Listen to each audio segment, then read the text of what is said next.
புருஷன் மேல பொண்டாட்டிக்கு சந்தேகம் தாண்டா, என்ன போல மேஸ்திரிக்கு திண்டாட்டம் தாண்டா. புருஷன் மேல பொண்டாட்டிக்கு சந்தேகம் தாண்டா, என்ன போல மேஸ்திரிக்கு திண்டாட்டம் தாண்டா.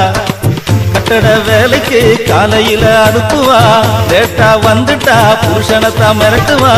மறுநாள் சாப்பாடு தான் தரல, அவ தரல. அரிசி இருந்து சமையல் பண்ணல, அவ பண்ணல.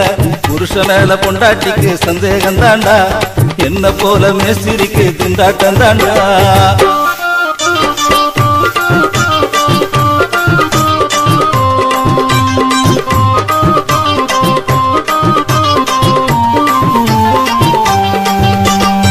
கொத்தனார் வேலை தாண்டி எனக்கு தெரிஞ்சது, செவுத்த அடிச்சு அடிச்சு கையை வலிக்குது.